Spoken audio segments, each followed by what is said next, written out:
चिन्ह और कारण वाले क्वेश्चंस होते हैं ना, तो उसमें एक्सप्लेनेशन और स्पष्टीकरण में दिक्कत आती है। मतलब ये तो पता चल जाता है कि ये दोनों सही है या गलत है। अब ऐसी कुछ बातें बताने जा रही हूँ जो आपके लिए बहुत मतलब आपका स्कोर एकदम इंक्रीज कर सकती है। अब शॉर्ट नोट्स बनाने कैसे, अब ये तो सब कह देते हैं शॉर्ट नोट्स बनाओ बनाओ बनाओ, बनाने कैसे है उसकी बात करते हैं। केमिस्ट्री में एनसीईआरटी कैसे पढ़े?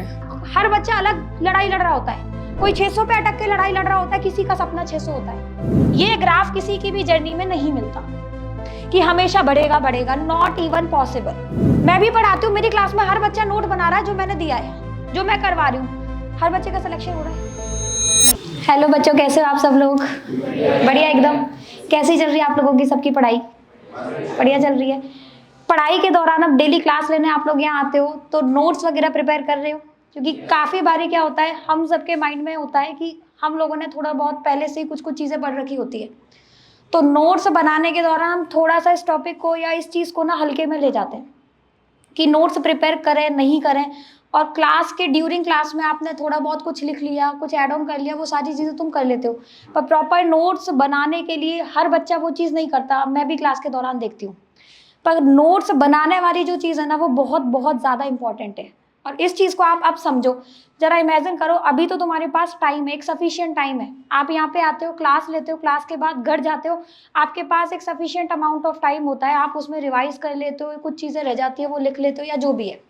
बट आप थोड़ा सा चलो आगे और थोड़ा सा दिसंबर जनवरी में अपने आप को इमेजिन करो, जब आपके पास पीक पर प्रेशर होगा, जब आपके पास आपका एग्जाम आने वाला होगा, जब आपका बहुत कुछ यहाँ से कंप्लीट हो जाएगा, और अगर आपके पास नोट्स नहीं हुए तो जरा सोचो एक बार, आप कहाँ से चीज़ों को पढ़ना स्टार्ट करोगे? अभी तो ठीक है, अभी हमारे पास बहुत कम कम चीज़ें हमने पढ़ी हुई है, लेकिन एक टाइम पर सच में जाकर के उस टाइम को हम देखें तो हमें बहुत ज़्यादा प्रॉब्लम आ सकती है उस चीज़ में। तो नोट्स तो आपको एट एनी कॉस्ट बनाने हैं। पहली चीज़, नोट्स के लिए अगर हम बात करें यहाँ, नोट्स देखो ड्यूरिंग क्लास अगर हम बात करें तो ड्यूरिंग क्लास तो हम सब बनाते भी हैं, मोस्टली बना लेते हैं। कुछ कुछ बच्चे हैं जो उनके लिए मैं स्पेशली कह रही हूँ नोट्स बनाने आपको, क्योंकि आपने कहीं से भी चीज़ें पहले से थोड़ा बहुत अगर पढ़ भी रखा है तो कुछ ना कुछ आपको नया मिलता ही है हर बारी। क्या होता है कि जो भी पेपर आता है, पेपर के अकॉर्डिंग भी मॉडिफिकेशंस होते हैं, क्वेश्चंस आते हैं, सारी चीज़ों को देखते हुए तो वो आपको चीज़ें ऐड ऑन तो एटलीस्ट करनी ही है, उसमें आपको बिल्कुल भी मतलब बिल्कुल लेजीनेस और इस चीज़ में नहीं जाना। दूसरी चीज़, नोट्स बना ली हमने। नोट्स बनाने का एक और सबसे बड़ा फायदा क्या है, आपने नोट्स बनाए, क्लास में ही आपने नोट्स बना लिए, क्लास के बाद जाकर आपको जब बार बार एक चीज़ समझाई जाती है, ड्यूरिंग क्लास भी हम ये चीज़ समझते हैं, बोलते हैं कि आपको सेम डे जाकर रिवाइज करना ही है एट एनी कॉस्ट। मतलब क्लास में आने से पहले आपको प्रीवियस क्लास का रिविजन बहुत अच्छे से होना चाहिए। और वो जब कब होगा, जब आपके पास जो आपने क्लास में पढ़ा है वो लिखा हुआ होगा, तभी होगा ना, केवल और केवल। तो इसीलिए नोट्स ड्यूरिंग क्लास तो हमें बनाने ही है। ड्यूरिंग क्लास बना लिया। अब दूसरा मोस्ट इंपॉर्टेंट, ये काम तो बहुत आसान होता है, हम ही लिखवाते हैं, तुम बना लेते हो। मोस्ट इंपॉर्टेंट जो दूसरी चीज़ है, पता नहीं मैं कितनी बार ये बोलती हूँ पर बच्चे इसको सीरियसली नहीं लेते, शॉर्ट नोट्स। दूसरा, या फिर आप बोल दो इसको formula sheet, specially for physics and chemistry. Second chapter हमारा परमाणु की संरचना, ठीक है, एनसीईआरटी के अकॉर्डिंग जो सेकेंड चैप्टर है, उसमें आपके पास भर भर के कितने सारे फॉर्मूलाज हैं। आपने अगर अलग से उनके लिए फॉर्मूला शीट नहीं बनाई है, आप बहुत ज़्यादा कंफ्यूज जाओगे। आपके पास उसमें जो टॉपिक है, सब टॉपिक, उससे एक ही टॉपिक में आपको 6-7 फॉर्मूलाज देखने को मिलते हैं। तो इनिशियल लेवल पर अगर आपने प्रैक्टिस से पहले अगर फॉर्मूला शीट नहीं बनाई है तो आपको प्रॉब्लम आएगी। दूसरी चीज, short notes at any cost आपके पास होने चाहिए। बेटा क्लास के अंदर हम लोग सब चीज़ें लिखते हैं, हम पूरा डेरिवेशन भी लिखते हैं, हम पूरी थ्योरी भी लिखते हैं, हम क्वेश्चंस भी लिखते हैं, सारी चीज़ें A to Z लिखते हैं, है ना। अब पता है, आप जरा सोच के देखो, आपका एग्जाम आने वाला है, तो वो जब एग्जाम आने वाला होगा ना, एक टाइम ऐसा आएगा जब आप एक ही दिन में पूरी फिजिकल केमिस्ट्री रिवाइज करोगे, फिर एक टाइम ऐसा आएगा जब आप एक ही दिन में पूरी केमिस्ट्री भी रिवाइज करोगे। करते ना हम। चलो आपने नीट की नहीं बात करूँ तो मैं, हमने जब बोर्ड के भी एग्जाम दिए होंगे, तो बोर्ड के एग्जाम में अपने पास मान लो फिजिक्स का पेपर है, फिजिक्स के पेपर में 2 दिन की छुट्टी है, तो तुम क्या करते थे, उस 2 दिन में पूरी फिजिक्स ही तो रिवाइज करते थे ना, कंप्लीट A to Z। और वो कब हो पाती थी, जब आपके पास प्रॉपर नोट्स हो। किसी भी बुक में से रैंडमली हम पढ़ के चीज़ों को उतना अच्छे से नहीं कर सकते, पर अगर आपके पास प्रॉपरली आपने डे 1 से अभी तक एक प्रॉपर नोट्स बनाया है, हर चैप्टर का इंपॉर्टेंट मार्क कर रखा है, तुम्हें पता है मेरे को ये चीज़ें ही पढ़नी है केवल, तो तुम उस चीज़ को अच्छे से कर पा रहे थे। यस और नो? यही था ना। तो सेम केस भी तो है यहाँ पर, और यहाँ तो अब अथाह सिलेबस है। तुम अभी मतलब केमिस्ट्री की कॉपी उठा के देख लो, आपके एक चैप्टर में आपकी आधी कॉपी बढ़ जाती है। तो आप एक दिन में क्या 8-8 कॉपियां रिवाइज कर पाओगे क्या? पॉसिबल ही नहीं है। तो उसके लिए क्या होना चाहिए हमारे पास? एंड टाइम के लिए शॉर्ट नोट्स। पर शॉर्ट नोट्स एंड टाइम के लिए होने चाहिए का मतलब ये बिल्कुल नहीं है शॉर्ट नोट्स बनेंगे भी एंड में। फिर समय ही नहीं है हमारे पास, इतना समय ही नहीं है। अभी आपके 4 से 5 चैप्टर कंप्लीट हुए हैं, अभी आपके पास अभी जो चैप्टर चल रहा है उसमें तुम चलो बहुत चीजें तुम्हें आती होगी, पर हम बिल्कुल ही इनिशियल चैप्टर उठाए तो चीजें बहुत सारी हमारे माइंड से ना गायब हो चुकी हैं। तो सोचो जरा, जैसे जैसे हम आगे बढ़ेंगे, जब हमारा लास्ट टाइम आएगा, नीट का एग्जाम आने वाला होगा, वहां पर भी तो सेम चीजें होगी ना। जो पुरानी चीज है वो आपको बार बार रिवाइज करनी पड़ेगी ना। और वो कब कर पाओगे आप? जब आपके पास शॉर्ट नोट्स होंगे। Most important. अब शॉर्ट नोट्स बनाने कैसे? अब ये तो सब कह देते हैं शॉर्ट नोट्स बनाओ बनाओ बनाओ, बनाने कैसे है उसकी बात करते हैं। 2 तरीके हैं। पहला तरीका, आप गए, आपने जाकर के अपना रिवीजन किया, है ना। या तो हफ्ते भर या फिर 3 क्लासेस के बाद आप क्या कर सकते हो, आपने अच्छे से रिवाइज किया। रिवाइज करने के बाद हमेशा एक हैबिट मतलब डालना अपने अंदर की कॉपी को बंद करके जो इंपॉर्टेंट चीज़ें हैं उसको आप लिख लो। पहली बारी में लिख करके याद करना। अब उसमें एक तरीका ये है कि आपने एक नई कॉपी ली है, आप चीज़ों को उसी में ही लिख लो सीधे, पर थोड़ा सा सीक्वेंस में, ऐसे रैंडमली नहीं। कोई पेज मिला उसी में खोला लिखा खत्म, ऐसा नहीं। प्रॉपरली निकालो कौन सा टॉपिक, कौन सा चैप्टर है, उसका क्या टॉपिक है, उसके आपने जो पढ़ा उसको बंद करके उसको लिख लो। 2 काम होंगे, तुम्हारे शॉर्ट नोट्स भी बन गए, दूसरा तुम्हारा रिविजन भी हो गया। अब शॉर्ट नोट्स में तुमने क्या करना, उसके बाद दोबारा से एक बार अपनी नोटबुक को पढ़ लो, कुछ रह गया तो ऐड ऑन कर लो। एक तो ये तरीका है जो आप अपनी हर 3 क्लास के बाद रिपीट कर सकते हो। दूसरा तरीका जो मुझे भी बेस्ट लगता है शॉर्ट नोट्स बनाने का, वो क्या है कि आपने क्या करना है, जैसे मान लो हम लोगों ने कोई चैप्टर पढ़ लिया, ठीक है बेटा, चैप्टर हमारा वो हो चुका है कंप्लीट। क्या हो गया? वो चैप्टर हमारे पास कंप्लीट हो गया, है ना। क्लास के अंदर हमारा वो चैप्टर क्या हो चुका है? कंप्लीट। अब बारी आती है डेली के डेली आप डीपीपी सॉल्व करो, मॉड्यूल वगैरह है। चैप्टर के बाद मान लो आपने क्वेश्चंस किए, है ना। मान लेते हैं कि उस चैप्टर के आपने क्या कर लिए, क्वेश्चन भी कंप्लीट कर लिए। अब बेटा ऑब्वियस सी बात है, ये क्वेश्चन कंप्लीट कब हुए होंगे? जब हमारा वो चैप्टर क्या हो चुका है, यहाँ से रिविजन भी हो चुका है उसका, यस और नो बोलो, रिविजन भी हो गया। तो जब तुमने क्वेश्चन कर लिए, रिविजन कर लिया ना, उसके बाद आफ्टर मतलब क्वेश्चन प्रैक्टिस के बाद तो नोट्स दोबारा जरूर पढ़ने हैं। हर वो चीज दिखेगी जो पहले कभी नहीं दिखी, गारंटी के साथ।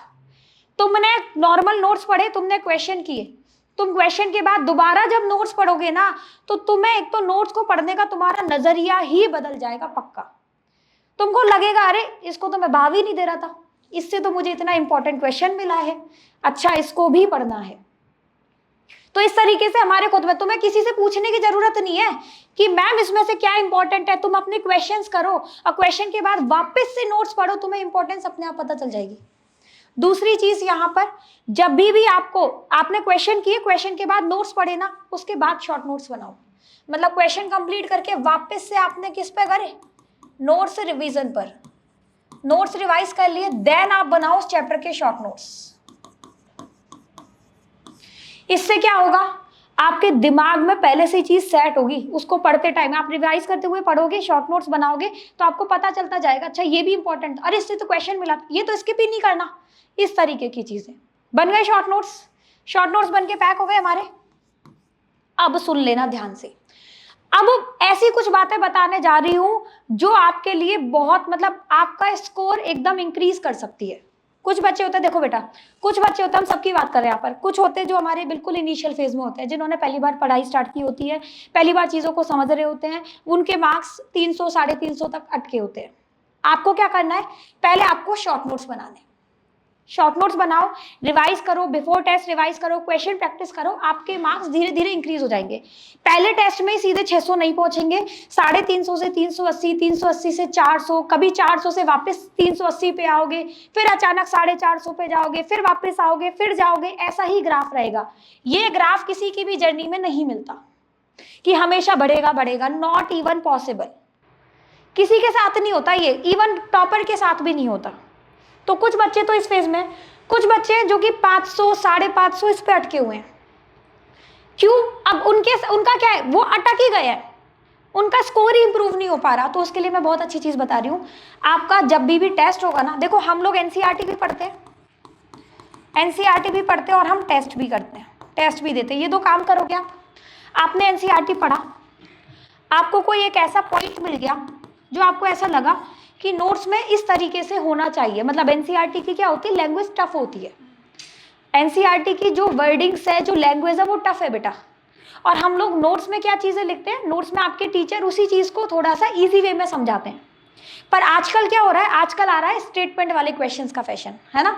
स्टेटमेंट वाली सीधे एनसीईआरटी की लाइन उठा के दे दी। अब तुमको अगर कोई ऐसी लाइन लिखे कि यार ये मैंने पढ़ी तो है, पर ये एनसीईआरटी की एज इट इज लाइन आ जाएगी, तो हो सकता है मैं भूल जाऊं, उस लाइन को वापस से आप किस में ऐड कर दोगे, ऐड कर दो किस में, अपने नोट्स में। दूसरी मोस्ट इंपॉर्टेंट चीज, आपने टेस्ट दिया, टेस्ट के बाद मैं अभी की बात है, अभी बच्चे से मैं पूछ रही थी कितने मार्क्स आए, क्या रहा, मैंने पता नहीं, मैं तो पेपर ही हटा दिया आती, मैं नहीं देखता पेपर को दोबारा। ये जो एटीट्यूड है ना, पहले तो उसको खत्म कर दो, वरना तुम्हारा भी रोल नंबर नहीं दिखेगा तुम्हें फिर। सीरियसली बोल रही हूँ, तो ये एटीट्यूड एकदम खत्म कर दो। पेपर देने का मतलब है आकर, मैं नहीं कह रही सेम डे, सेम डे तो तुम बहुत फ्रस्ट्रेट हो जाते हो, पढ़ के जाते हो आते हो, ठीक है, सेम डे नहीं, पर एटलीस्ट अगले दिन आंसर की आपको मिल जाए, उसके बाद एटलीस्ट अगले दिन बेटा पेपर उठा के जरूर देखो। तुमने अगर केवल पेपर दिया है तो उसको देने का एज सच कोई फायदा नहीं है। तो पहली चीज तो आपको जब भी पेपर देके आओगे, आपको आंसर की मिल जाए, उसके बाद अपना टेस्ट एनालिसिस जरूर करो। मैं हमेशा बोलती हूँ ये चीज, आपको दो तरीके के क्वेश्चन मिलेंगे जो आपने छोड़ा होगा। छोड़ा होगा का मतलब आपको कॉन्सेप्ट में प्रॉब्लम है, उसके कॉन्सेप्ट पे काम करो। दूसरा, जो क्वेश्चन आपके गलत हुए होंगे, गलत में दो चीजें होती है, या तो सिली मिस्टेक होती है, अपनी सिली मिस्टेक पे ध्यान दो। सिली मिस्टेक का मतलब ओएमआर में पब्लिक गलत कर दी, करेक्ट इनकरेक्ट में गलत, जल्दबाजी में मैम पूरा क्वेश्चन ही नहीं पढ़ा, पूछ कुछ और आता, मैं बता के कुछ और आ गया उसको, ये होती है सिली मिस्टेक। दूसरा होता है कॉन्सेप्ट प्रॉब्लम, कि मुझे तो लगा था ऐसा होगा पर वो ऐसा निकला, तो ये होता है कॉन्सेप्ट प्रॉब्लम। मैम मैं इन दोनों में कंफ्यूज था, कंफ्यूजन का मतलब कॉन्सेप्ट प्रॉब्लम, ये सिली मिस्टेक नहीं है, वापस से उस कॉन्सेप्ट पे काम करो। तीसरा, कोई भी आपको उस टेस्ट के दौरान न्यू पॉइंट मिले जो आपको लगता है कि मुझे तो इस तरीके से पता ही नहीं थी, कोई ऐसा क्वेश्चन मिले कि मैंने तो 200-300 क्वेश्चन करे थे, फिर भी मुझे इस क्वेश्चन का नया पैटर्न जो मिला है वो मुझे पता ही नहीं था, इनको भी वापस से किस में ऐड करोगे आप, अपने नोट्स में। टेस्ट के पेपर फेंकने नहीं है, टेस्ट के पेपर में जो आंसर आपके स्पेशली गलत हुए उनको स्टार मार्क करके रखना है, और जब उसी चैप्टर का वापस टेस्ट होगा तो उस क्वेश्चन को करके जाना है। मैं सही बता रही हूँ, पिछली साल मैं एक बच्चे को देखती थी, मतलब वो इतना ज्यादा डेडिकेटेड था। मैं नहीं कह रही कि आप उसी की तरह काम करो, बिल्कुल नहीं, सबका अपने काम करने का तरीका बिल्कुल अलग होता है। वो बच्चा क्या करता था, जो टेस्ट में उसके गलत हो गए ना क्वेश्चन, वो एक्चुअल में टेस्ट के पेपर की कटिंग अपने नोट्स में लगाता था। मतलब उसने हर चैप्टर के बाद 5-6 पेजेस छोड़ दिए और उस 5-6 पेजेस में क्या पेस्ट करे, काट काट के वो क्वेश्चन जो उसके टेस्ट में गलत हुए थे वो प्रॉपर ऐसे पेस्ट करता था, उसको चिपकाता था प्रॉपर ग्लू से। मैं उसके नोट्स एक बार डाउट पूछने आया था, तब मैं देख रही थी, तो उसने वो चीज चिपका रखी थी वहां पर। तो आप इसमें देखो कि कितना डेडिकेशन था उसके अंदर, इस चीज से सीखो। मैं नहीं कह रही आप उसको पेस्ट करो, ये करो वो करो, सबका अपना तरीका, आप अपने पेन से लिख दो उसको, पर यस ऐड जरूर करो। टेस्ट के पेपर आपको नहीं छोड़, मतलब फेंकने नहीं है, आप अपना एक फोल्डर, एक फाइल बनाओ, उसमें आप अपने टेस्ट के पेपर्स को रखो। समझ आ गई बात? तो ड्यूरिंग क्लास तो नोट्स पूरी दुनिया बना रही है बेटा, मैं भी पढ़ाती हूँ, मेरी क्लास में हर बच्चा नोट बना रहा है जो मैंने दिया है, जो मैं करवा रही हूँ। हर बच्चे का सिलेक्शन हो रहा है? नहीं हो रहा। इसका मतलब नोट्स जो क्लास में बनते हैं उस पर भी आपको कैसे काम करना है, ये आपकी जिम्मेदारी है, ये बात अच्छे से याद रखना। तो क्लास में नोट्स तो बना लिए हमने, शॉर्ट नोट्स बनाने, बिल्कुल बनाने, बिल्कुल बनाने हैं। शॉर्ट नोट्स नहीं है, आपको रिवीजन में बहुत प्रॉब्लम आएगी बेटा, हमारा माइंड ही ऐसा है। हम लोग पढ़ने बैठेंगे, हमें लगेगा यार 3 कॉपी रखी है साइड में, आधी आधी तीनों को पढ़ना है, टेस्ट है कल, उसी को ही देख के घबराते रहेंगे, आधों का बीपी वैसे ही बढ़ जाएगा।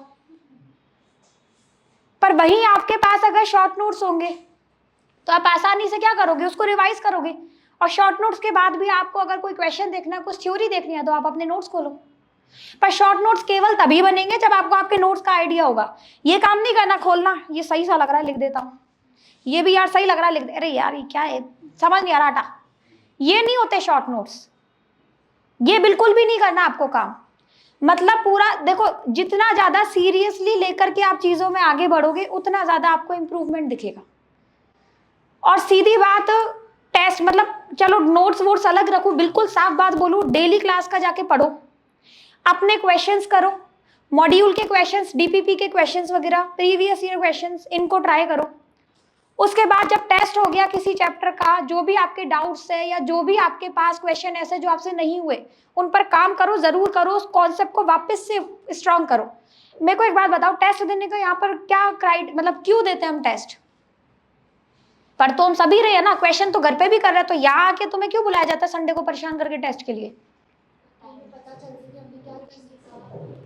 ताकि हमें पता चल सके कि हम लोग कितने पानी में, सीधे बोलूं तो, कि हम लोगों ने घर पे तो खूब काम किया है, खूब पढ़ाई की है, सब कर लिया, पर टेस्ट में, अब टेस्ट में क्या पता चलता है हमें कि उस 3 घंटे के प्रेशर में, उस प्रेशर में तुम क्वेश्चन अटेम्प्ट कर पा रहे हो क्या? उसके अलावा ओएमआर भरेगी तो वो प्रेशर में आप ओएमआर में बबलिंग में गलती तो नहीं कर रहे। इसके अलावा जो आप जिस तरीके से पढ़ाई कर रहे हो वो सही दिशा में जा भी रही है कि नहीं जा रही?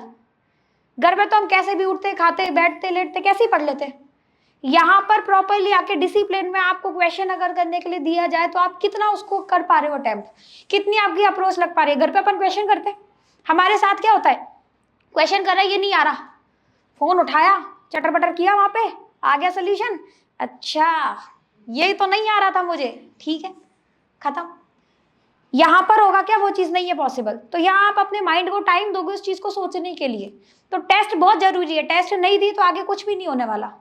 टेस्ट तो बहुत बहुत जरूरी है, नोट्स बनाना, टेस्ट देना, डेली रिवाइज करना, क्वेश्चन करना, ये 4 चीजें अपनी डिसिप्लिन में लेकर आ जाओ, बिल्कुल लेकर आ जाओ अपनी लाइफ में, तब जाकर कोई काम होगा, अदरवाइज कुछ भी नहीं होगा, कुछ भी नहीं होगा। केवल हमने नोट्स की बात कर ली है, बाकी नोट्स अकेला, तुम बहुत सुंदर नोट्स बना दो रंगीन पेनों से, तो नहीं हो रहा तुम्हारा सिलेक्शन अगर पढ़ोगे नहीं तो। सीधी सी बात है, नोट्स बनाना अकेले कोई क्राइटेरिया नहीं है कि मैडम मैंने तो बहुत रंग बिरंगे नोट्स बनाए थे, आपने कहा था फिर भी रह गया। अकेले नोट्स बनाने से भी कुछ नहीं होगा। देखो बेटा, हम बहुत समझदार हैं, हमें सारी चीजें पता है, हम बस छोटी छोटी गलतियां करते हैं। आपको उन पॉइंट्स को, अपने लूप होल्स को ढूंढ करके आगे कनेक्ट करना है बस। आपके मार्क्स नहीं आ रहे, आप, हर बच्चा अलग लड़ाई लड़ रहा होता है, कोई 600 पे अटक के लड़ाई लड़ रहा होता है, किसी का सपना 600 होता है, सीधी सी बात है। तो आप अपने आप से कंपेयर करो कि आप पिछली बारी से अभी इंप्रूव कर पाए क्या। दूसरों से नहीं है मतलब, हमें दूसरों से कब मतलब है, जब आप में ओवर कॉन्फिडेंस आ जाए, तो दूसरों की रैंक देखकर देखना, अरे अभी इतना नीचे हूं, अभी और काम करना है, केवल तब। अदरवाइज खुद से इंप्रूव हमेशा करो। टेस्ट में भी आती है तो टेस्ट में रैंक जरूर देखा करो, सिर्फ मार्क्स नहीं। कई बार पेपर बहुत हार्ड होता है, हमारे मार्क्स पहले से कम हो जाते हैं, हमें लगता है हमने इस बार इंप्रूव ही नहीं किया, मैंने तो इतनी पढ़ाई की थी मैम, फिर मार्क्स अटक गए मेरे। तो उस टाइम पर फिर आप दूसरों से देखो कि रैंक पहले कितनी आई थी तेरी और अभी कितनी आई है। सीट तो अपने को रैंक से ही मिलेगी ना, तो उस टाइम पर आप चीजों को देखो। बात आ गई समझ में? बाकी नोट्स बनाने हैं, क्वेश्चन प्रैक्टिस करना है, घर जाके रिवाइज करना है एट एनी कॉस्ट। जो भी चीज आपको नहीं मिलेगी, नया कोई भी पैटर्न का क्वेश्चन मिलेगा, उसको अपने नोट्स में इंक्लूड करो। क्वेश्चन प्रैक्टिस जब भी करते हो, कुछ क्वेश्चन फॉरवर्ड, अब तुमने 300 क्वेश्चन की प्रैक्टिस करी मान लो, है ना, किसी भी मॉड्यूल में तुमने 300 क्वेश्चन प्रैक्टिस कर ली अपने एक चैप्टर की। अब 300 में से बहुत सारे क्वेश्चन ऐसे होंगे जो फॉर्मूला बेस्ड है, वो तुमसे आज भी हो गए, वो तुमसे कल भी हो जाएंगे। पर जो क्वेश्चन तुमसे आज नहीं हुआ, जिसको तुमने किसी से पूछ कर किया, किसी से मदद लेके किया, उस क्वेश्चन पे कर लो स्टार मार्क। अब बिफोर टेस्ट केवल और केवल वही वाले क्वेश्चन प्रैक्टिस आपको करनी है, क्योंकि 300 क्वेश्चन करने का तुम्हारे पास समय ही नहीं रहेगा। तो केवल आप क्या करोगे, साथ में ये काम आपके अभी के लिए है, बाद में थोड़ी ना ढूंढ ढूंढ के अरे ये वाला नहीं हुआ था, वो थोड़ी ढूंढोगे तुम। तो अभी अभी ड्यूरिंग, मतलब अभी आप करते हो ना मॉडल प्रैक्टिस करते हो अपने क्वेश्चन प्रैक्टिस, उसमें जो भी क्वेश्चन आपसे नहीं हो रहा अभी स्टार मार्क कर लो। और टेस्ट से पहले आपको वापस रिपीट बार बार करते हैं, ऐसे बोलते हैं ना, आपको सेम मॉड्यूल बार बार करना चाहिए, 1-2 बार कम से कम करना चाहिए बोलते हैं। तो उसमें कौन से क्वेश्चन करने चाहिए, जो हो गए पहले भी, वो कोई मतलब ही नहीं है ना उसका, तो फॉर्मूला बेस्ड है वो, तो कौन से करनी चाहिए जिनमें हमें प्रॉब्लम आ रही थी, है ना। तो वो कब, वो बाद में तो नहीं ढूंढोगे आप, पर आपके पास जैसे ही स्टार लगा होगा आपको दूर से दिखेगा इसमें मेरे को दिक्कत आई थी, मेरे को इसको दोबारा करना चाहिए, तो उसको दोबारा करता है। फिर से कोई ऐसा मिल गया उसको डबल स्टार पे कर दो कि अगली बार मेरे को इसको भी करना है। इस तरीके से आगे बढ़ना है, ठीक है। तो सब पढ़ाई कर रहे हैं, सब काम कर रहे हैं, पर थोड़ा सा स्मार्टली करो तो आपके मार्क्स में भी इंप्रूवमेंट होगा। अभी तो हमारी बहुत स्टार्टिंग है, धीरे धीरे हम आगे बढ़ेंगे, अभी हम इंप्रूवमेंट कर सकते हैं। फिर एक टाइम आएगा जहां हमारे पास इंप्रूवमेंट का स्कोप ही नहीं बचेगा क्योंकि टाइम ही नहीं है। तो बाद में आपके रिवीजन बहुत स्मूथ हो, इसके लिए आपको अभी से ही शॉर्ट नोट्स और नोट्स अपने बहुत अच्छे से बना के चलने। अभी से एनसीईआरटी जब भी पढ़ते हो, बायो वगैरह में एनसीईआरटी पढ़ते हो, उसमें बहुत सारी लाइन्स होती है, उसको वहां पर स्टार मार्क कर दो। आपको लग रहा है बहुत सारी लाइन है मैम, मैं इतनी लिख ही नहीं पा रहा हूँ एनसीईआरटी की लाइन अपने नोट्स में, तो नोट्स में जो टॉपिक है ना उस पर कॉलम बना के लिख दो कि एनसीईआरटी से भी कुछ देखना है, तो वहां पर कॉलम बना के एनसीईआरटी लिख दो, आपको याद रहेगा। जब आप टेस्ट में जा रहे हो, अब मान लो टेस्ट की हबड़ है, याद ही नहीं रह रहा, एनसीईआरटी में भी कुछ देखा था पढ़ा था, अपने को टाइम ही नहीं मिल रहा, तो हम क्या कर रहे हैं, अपने नोट्स पढ़ रहे हैं। वहां पर मेरे को मिल गया लिखा हुआ कि एनसीईआरटी में से भी कुछ लाइन देखनी है मेरे को, मैं उस टाइम उठा के एनसीईआरटी में से देख लूंगी। तो ये काम तो अभी करने पड़ेंगे ना आपको, तब जाके तो आप आगे के लिए तैयार हो पाओगे। तो ये छोटी छोटी चीजें अभी करनी पड़ेगी, ठीक है। अभी किसी के कोई कुछ और डाउट्स हो तो बताओ। इनऑर्गेनिक केमिस्ट्री नोट्स बनाने चाहिए क्या? नोट्स मतलब क्लास के नोट्स या short notes? Short notes. Inorganic में तुम लोगों को शॉर्ट नोट्स में जैसे क्वेश्चन वगैरह हम लोग करते हैं, इनऑर्गेनिक में चल जाएगा, लेकिन इनऑर्गेनिक में एनसीईआरटी जरूर पढ़नी चाहिए। शॉर्ट नोट्स ना सही पर एनसीईआरटी जरूर पढ़नी चाहिए। इनऑर्गेनिक में आप शॉर्ट नोट्स कैसे बना सकते हो, जैसे पीरियोडिक टेबल वाला चैप्टर अपना तत्वों का वर्गीकरण, तो उसमें अपन एक्सेप्शन लिखते हैं बहुत सारे, है ना। तो बेटा आवाज नहीं बिल्कुल, तो आप यहाँ पर क्या काम कर सकते हो कि जो टॉपिक में बहुत ज्यादा थ्योरी है उसमें तो नहीं, पर जैसे आयनन ऊर्जा वाला आ गया, तो आयनन ऊर्जा में जो भी हमारे पास एक्सेप्शन आ गए वो लिख लो शॉर्ट नोट्स में, ये तो लिखना जरूरी है। क्वेश्चन अपन अप्रोच देखे थे, वो 4 क्वेश्चन वाला आ गया था, तो उसमें कैसे क्वेश्चन करते हैं वो वाला अपने शॉर्ट नोट्स में लिख लो, समझ आ गई बात। तो ऐसी चीजों में शॉर्ट नोट्स बनेंगे इनऑर्गेनिक में भी। और इनऑर्गेनिक और ऑर्गेनिक स्पेशली, मतलब प्राथमिकता पर बता रही हूँ, मना नहीं कर रही हूँ फिजिकल के लिए, पर इनऑर्गेनिक ऑर्गेनिक के लिए प्लीज प्लीज प्लीज एनसीईआरटी पढ़ो, एनसीईआरटी जरूर पढ़ो। एनसीईआरटी में जो डेटा है, डेटा याद नहीं रखना पर क्रम याद होना चाहिए। एनसीईआरटी की लाइन से एक बार गो थ्रू कर जाओ, आपको ज्यादा टाइम नहीं लगेगा। अगर आपने नोट्स अच्छे से पढ़ रखे हैं तो आपको बहुत ज्यादा समय नहीं लगेगा। आप इवन हर 2 क्लास के बाद या डेली की डेली उस पर्टिकुलर मतलब टॉपिक कंप्लीट हो जाए उसकी एनसीईआरटी उसी टाइम पढ़ लो, कुछ नया मिले ऐड कर लो, नहीं मिले तो आगे बढ़ जाओ कि अब दोबारा नहीं देखना, पर एक बार गो थ्रू होना चाहिए। उससे क्या होता है, हम लोग पेपर में जब जाते हैं ना तो हमारे माइंड में बैक ऑफ द माइंड रहता है कि मैंने तो एनसीईआरटी भी पढ़ी है, मेरे से तो हो जाएगा क्वेश्चन, वरना इतना डरे हुए रहते हैं कि एनसीईआरटी तो आज तक देखी नहीं, सब बार एनसीईआरटी की बात कर रहे थे, आती हुई चीज भूल जाओगे। तो कम से कम खुद को मतलब ये रखने के लिए कि हाँ मैंने पढ़ी है चीजें, एक बार गो थ्रू जरूर करो। इनऑर्गेनिक ऑर्गेनिक स्पेशली एनसीईआरटी पढ़नी है। फिजिकल में अगर आप समय निकाल पाओ तो प्लीज पढ़ो, अदरवाइज प्राथमिकता पर इनऑर्गेनिक एंड ऑर्गेनिक। केमिस्ट्री में एनसीईआरटी कैसे पढ़ें? केमिस्ट्री में एनसीईआरटी कैसे पढ़नी है, जैसे चैप्टर हम लोग अभी इसी की बात कर रहे थे पीरियोडिक टेबल की, तो आपका एक टॉपिक हो गया, आयनन ऊर्जा का एक टॉपिक कंप्लीट हो गया। आज जाकर के केवल उसकी एनसीईआरटी देख लो। एनसीईआरटी में आयनन ऊर्जा वगैरह में आपके पास डेटा लिखे होते हैं कि इसका मान इतना है, इसका मान इतना है। मान में हमें नहीं जाना, डेटा में नहीं जाना, पर उसका क्रम देखना है, ठीक है। लाइन में जैसे थ्योरी हम पूरी पढ़ते हैं तो एक बार जस्ट गो थ्रू करना है, रटना नहीं है चीजों को, एनसीईआरटी की लाइन को नहीं रटना। क्या करना है, आपने जो क्लास में कोई भी टॉपिक पढ़ा है उसकी एनसीईआरटी खोल के एक बार बस पढ़ लो कि क्या आप अपनी चीजों को पढ़ी हुई को इससे रिलेट कर पा रहे हो क्या, क्योंकि जब अपने पास नीट में सेम क्वेश्चन आए एनसीईआरटी की लाइन से तो हम उसको पढ़ के रिलेट कर पाए अपने नोट से, बस इतना। मैं रटने के लिए नहीं कह रही हूँ एनसीईआरटी की लाइंस, केवल इतना पढ़ो कि क्या आप नोट्स से इसको रिलेट कर पा रहे हो, क्या क्वेश्चन करने के लिए आपके पास मतलब अप्रोचेबल है क्या, केवल इतनी चीजें, ठीक है। मैम जैसे कथन और कारण वाले क्वेश्चंस होते हैं ना, तो उसमें मेरे को एक्सप्लेनेशन और स्पष्टीकरण में दिक्कत आती है, मतलब ये तो पता चल जाता है कि ये दोनों सही है या गलत है। हाँ, तो उसमें प्रॉब्लम होता है। कथन और कारण वाले जो क्वेश्चंस हैं, असर्शन और रीजन वाले क्वेश्चन, उसमें ये दिक्कत सबको रहती है कि हमें पता चल जाता है कथन और कारण में सही है या गलत है। गलत है तो फिर तो टेंशन ही खत्म हो गई, है ना, पर सही है तो टेंशन बढ़ जाती है हमारी कि क्या इसकी एक्सप्लेनेशन है या नहीं जो कारण दे रखा है। उसके लिए आप यहाँ पर एक ट्रिक अपना सकते हो। वो क्या ट्रिक है, आपने असर्शन पढ़ा सही है, कथन पढ़ लिया सही है, कारण पढ़ा सही है, अब कथन को छोड़ो केवल कारण पढ़ो। केवल और केवल क्या स्टेटमेंट पढ़ना आपको, कारण वाला उसमें थोड़ा सा चेंज कर दो, ऐसा हो रहा है तो ऐसा नहीं हो रहा। जैसे क्वेश्चन आता है, एक एग्जांपल लेती हूँ, उसमें क्या दे रखा था, असर्शन जो था कथन में एक एएमयू की डेफिनेशन लिखी हुई थी, ठीक है। और दूसरे में क्या दे रखा था, किसी एक का मोलर भार दे रखा था, दोनों सही थे, पर उसने दे दिया CH4 का मोलर भार कितना होता है 16 ग्राम।